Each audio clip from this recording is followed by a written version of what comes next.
one of the most interesting things, or possibly the only interesting thing on this podcast, she mentions that the guest, Katie Lee, she says that when Katie Lee turns up at their Montecito mansion, Archie and Lilibet call her Auntie Katie.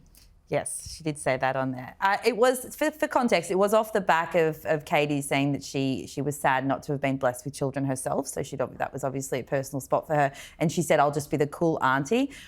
With that said, it's a very, it's the comment clearly was going to, Meghan's comment about her kids calling her Aunt Katie is obviously going to hit a nerve because the kids do have aunties and Aunt Catherine over in Britain that I don't think that they have any sort of relationship with. So it would clearly hit a nerve. Yeah, it was an interesting comment, I would say, and obviously we've picked up on it. When I heard it, I thought, oh, that's.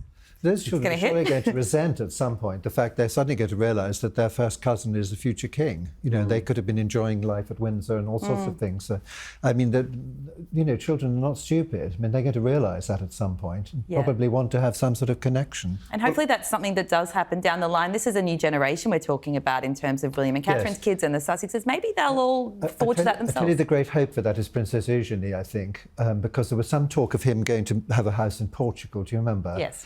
And she is the one who is still able to be in touch with them. And she, I suspect, could be the one who could link the children together. That's what I'm hoping. That would be nice. Well, interestingly, this is a bit of a diversion off, but I understand that Eugenie had fallen out, or Harry and Meghan had fallen out with Eugenie because she was seen pictured with Piers Morgan having dinner about a year ago. They went for a pub lunch and there was a bit of upset in Montecito because obviously Piers Morgan and Meghan have bashed heads in the past, and Harry have bashed heads in the past, and that they took a dim view of Eugenie going out for well, I hope that relationship does survive because I think that's a really important link. It's his last remaining link. And he's been so close with her. Yeah. Well, the King's left the door wide open for him, but then there's this sort of issue that Prince Harry seems to think the royal family should be apologising to him, whereas it should be the other way around. And the King's got a lot of other things on his mind, but he's never responded to anything. He's left the door open. I think, he would do well to try to sort of do something. We don't know whether anything's going on behind the scenes. He's got much more hope of reconciliation with the King than with his brother. Well, I think the general feeling is that Harry probably needs to apologise. He certainly either does. Publicly or privately, and then we can... move on, yeah. That's the way, isn't it? We can't move on just yet, because we need to just... Quick little chat, a little bit more on the episode. Bronte, you might be the target audience for this kind of thing. Do you know what I mean? You might for this show. It's something that I imagine that you could enjoy. But what do you think about? She was talking about the change in the name from American Riviera Orchard and As Ever. She also seems to be trying to clear things up. It's not just about being an entrepreneur. She seems to be tidying up things that she's previously said in her life and how her brand's come about. Is that fair? Absolutely. I do think she's going back on a few things, as in returning to the subject of a few things that she is trying to clarify. The trademark thing was interesting because when she announced, I think it was in February, a couple of weeks before With Love Meghan premiered, she announced that it was that American Riviera Orchard was going to be called As Ever. And when she said that, it was the reason she gave in that video was that it was because the original name had limited her to products that were manufactured or grown in that area, and I think she wanted to expand it out.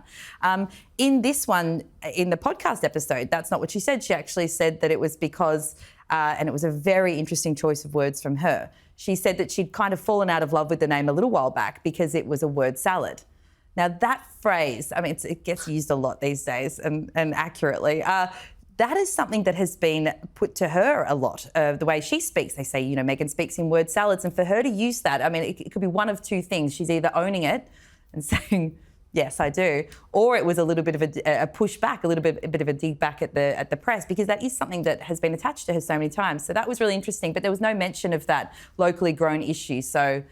or the trademark issue itself, which I think is the main problem. I think a word salad might have been one of the more interesting recipes on her cookery show. Matt. Some alphabet spaghetti or something Very like that. Very good. Tom Bower has done an interview over the weekend when he's spoken about his second book that he's doing on the Sussexes. The first one was mainly on Meghan, and the second one is going to be about the Sussexes as a couple into their relationship. He has done some books on the King in the past, which I have poured through, and there's so much detail. I have read Tom Bower's Rebel Prince, and it is a very, very thick and compelling book. But he has done an interview saying that he believes that Harry and Meghan's relationship is at a crisis point, and he says that they want different things and they face a fight for survival. What do you think of that take from Tom Bower on Harry and Meghan? I think they're always at a crisis point. Because they've left the royal family, and the royal family are working for the nation, United Kingdom, Commonwealth, and putting things into life. They've taken the celebrity route, which means they have to completely reinvent themselves the whole time to keep in front of the public, public opinion. So they do, which they do quite effectively, but they're always changing direction. Therefore, they must always be at a crisis point. I have a feeling this story is going to end badly, certainly for Prince Harry. How do you mean? In the long run. Well, I don't see it lasting. I mean, I don't wish them ill, but I just, if you look at, people actually always act in character. I mean, I'm a biographer rather than a journalist, so I look at how people deal with their lives, and she's dumped her father, her first husband, Jessica Mulroney, the entire British royal family. Who is next to the chop? Well, who's next in line? Exactly. You're suggesting possibly Prince Harry. Well, they say it's a crisis when she doesn't point, need him anymore, she'll dump him. In terms of Tom Bower's book, I interviewed him actually recently for his Victoria, for the House of Beckham book, and he doesn't pull any punches, so I can imagine that this book will be that again. But what will be, I was thinking about it when I heard about this book. I thought, okay, what don't we know about them, or what area of their life hasn't been examined? We've obviously had endless reports about them from themselves as well, including their Netflix series and Harry's book, everything over the last few years. What's been sort of the one area that possibly will be, ripe for examination is the last 12 months, because there has been a lot of redirection for them, as you've mentioned. There's been, deals collapsing, so the last 12 to 18 months, deals collapsing, Meghan's launching a new business that has had a few twists and turns and snafus, and there have been more reports than ever about the state of their relationship, both professionally and personally.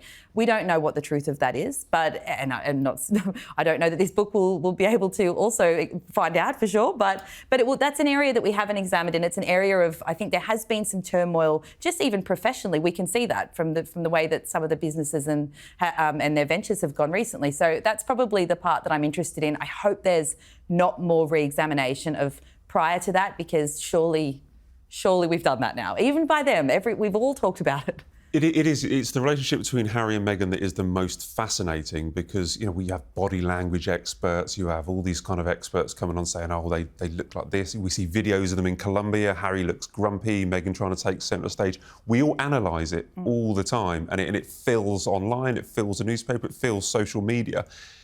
It would be nice for someone to actually give us some revelations about what is actually happening. Exactly. I'd be absolutely delighted if they were having a wonderful time and having a wonderful life out there. I mean, that'd be fantastic. But people will be interested in what is going on behind closed doors at Montecito. Absolutely. I think it's the state of their relationship right now is what people are interested in, because there has been so many contradictory reports about how they're faring in their new life.